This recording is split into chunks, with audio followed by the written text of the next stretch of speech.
pushback breaks it 3rd and 15. The ball spotted now at the Vandy 45. Thompson wants to go back to work. Looking left side. Going for Cooper. Right at the marker at the 30. Got it. Unbelievable. And knocked out of bounds. Pharoh Cooper with another catch. Make that his 8th on the night, and he comes up limping slightly. What a throw by Thompson, though, Todd, under a lot of pressure that time, and just threw it off his back foot, really leaning back. Excellent throw and wonderful route by Cooper to hang on to it and make the first down. Cooper's got to come out of the ball game. K.J. Brent goes into the slot, and Derek Mason says there's a juggle on that sideline over there, and it's not a catch. We shall see. I don't know how he took about 5 or 10 steps. Goodness gracious. Not 5 or 10. I don't want to be overly dramatic, but it looks like they are going to take a look at this.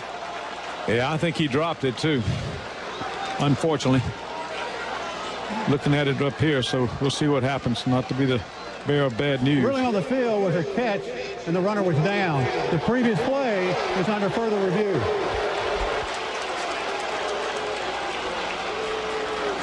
South Carolina fans are #1. That's why they deserve a close, comfortable shave with America's #1 shaving cream, Barbasol. Close shave, Gamecocks, close shave, Barbasol. We'll see if this comes out. Tommy, did you get another look at it? I've yet to be able to look at the monitor. It was called a catch on the field. I think it is a catch. I think the situation is that it was a fumble is what happened, is because he came down with it. He had control. There was no question there. He takes one step, a couple more steps after he comes down, and then when he falls, fortunately for the Gamecocks, the ball does come out, but it's out of bounds, and Pharoh Cooper, I think if anything, it's out of bounds and fumble out of bounds. But Commodores think they've got it. Yeah, they're looking at the replay, and they think it's a fumble and a recovery. Yeah, I think the ball was out of bounds, and Pharoh Cooper was out of bounds and touched the ball too. So I believe that's the ruling there. He put his hands all over it. So we'll see. Which would make sense on the call again. A catch, fumble, he's out of bounds, dead ball. Yeah, exactly. But we'll see. Hear commercial-free music, exclusive entertainment, every major sport, and more, including South Carolina football coverage on Sirius XM.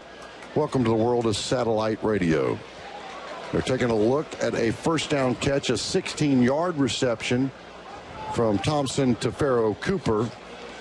And our referee, Matt Moore, taking a long listen as the officials, of course, up here in the booth, look at all the replays and try to get it right.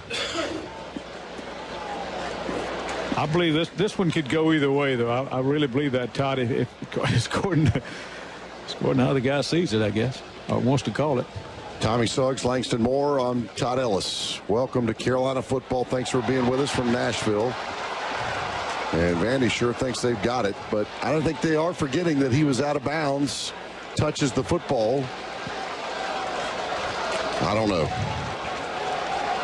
This is the opening drive of the second half. The Gamecocks were pushing down into Vanderbilt territory. This would be a first down. And the officials in the booth maybe taking the longest review that I've seen since they implemented the rule, Tommy. Yeah, this one is long, but it's a complicated play, and it's a hard angle from the camera standpoint as well. But it looks like to us, and I think we're normally pretty fair on these observations, that it was a catch, it was a fumble, and then Pharoh Cooper out of bounds touches the ball, and I think it's Carolina's ball. So Gamecocks return home next week. The Missouri Tigers.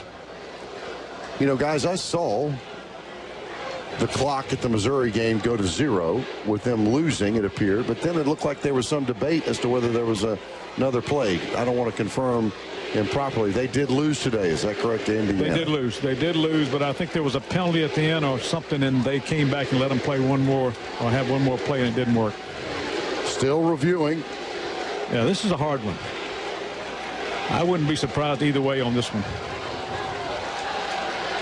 You know, it's really a rule interpretation as opposed to indisputable evidence. You know, it's not like this. The angles are not there. You can't see what occurred on the play. So this is more of a rule review, or several rule reviews. Vanderbilt continues to, of course, lobby that they've got the football. And of course, for them to do that, they have to say it was a completion. And a completion and a fumble. And it's funny, the defender on the play, as the play is going on in the replay, he's waving no, incomplete. Now they're arguing yes, complete, fumble. My goodness. I mean, I don't know how you can take that long. I mean, I know it's a big call, but it's like, to me, it's, you look at it, you can only look at it about 3 different ways based on the camera angles. And we do have a game next Saturday we got to get back to. I got church tomorrow, too. 10-10 to go in the third. Carolina leads it 17-14. They've driven into Vanderbilt territory. They would be at the 29-yard line. And here we go, Matt Moore. After review, the ruling is that the ball was completed catch, fumbled, and touched by a South Carolina player out of bounds. That constitutes a forward fumble out of bounds. The ball will be returned to the 29-yard line. It's 1st and 10. As it should be. That's the right call. I don't know why it took that long.